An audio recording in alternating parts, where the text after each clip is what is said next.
Donc quand les gens vous disent dans des émissions ou alors dans des bouquins que c'est la fin des calendriers Maya, c'est pas la fin des calendriers Maya, c'est la fin de ce décompte. Bon, qu'est-ce qu'on peut dire maintenant un peu en plus dessus? Le calendrier solaire Maya, là, le 13 Kunku, ça s'appelle le Hab.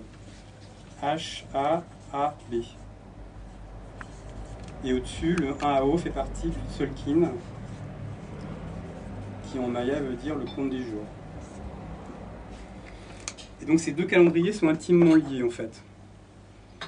Et ils peuvent fonctionner indépendamment du reste.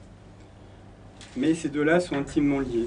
En fait, il y en a un qui représente le temps séculaire, c'est-à-dire le temps des moissons, enfin, le temps agricole, le temps de tous les jours, et un qui représente le temps sacré.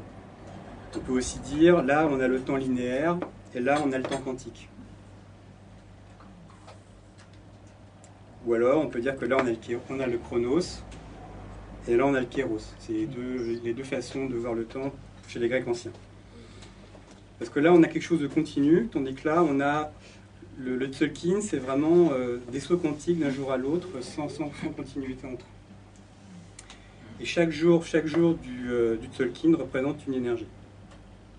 Une qualité d'énergie. Voilà, c'est tout ce qu'on peut dire sur les comparaisons entre les dates grégoriennes et les dates mayas. J'ai une question. Je voudrais savoir, ces calendriers-là ont commencé à quelle période? Est-ce qu'ils ont commencé en même temps que le compte long ou est-ce qu'ils existaient avant? C'est une très bonne question et on ne sait pas. Ah bon? On ne sait pas. Elle est trop bonne. C'est-à-dire, ce compte-là, en fait, le compte long n'est pas maya, ça vient d'avant, ça vient des Olmecs. Pardon, ça vient? Des Olmecs. Les Olmecs. Et donc les Mayas ont récupéré ça, en cours de route. Enfin, ils ont agrégé ça avec leur propre calendrier.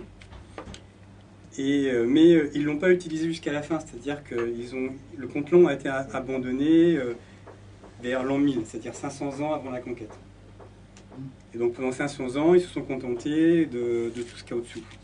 Et donc ils ont arrêté de compter avec le compte long. Ce qui fait que tout ce qui concerne le compte long est très ancien. Et donc on a très peu de traces, comme on le verra tout à l'heure, de ce compte long. Et les deux autres calendriers, donc ils continuent. Là, vous disiez que celui-là, le compte long, c'est le seul à s'arrêter. 2012, mais les autres, c'est éternel, c'est ça? Ah, c'est éternel, oui. Celui-là, bon, c'est un calendrier solaire, c'est comme notre 22 mars, il n'y a pas de raison qu'elle s'arrête. Celui-là, c'est je ne sais pas où le mettre, là-haut. Le 13, 0, 0, 0, 1, 2, 3, 4, 5.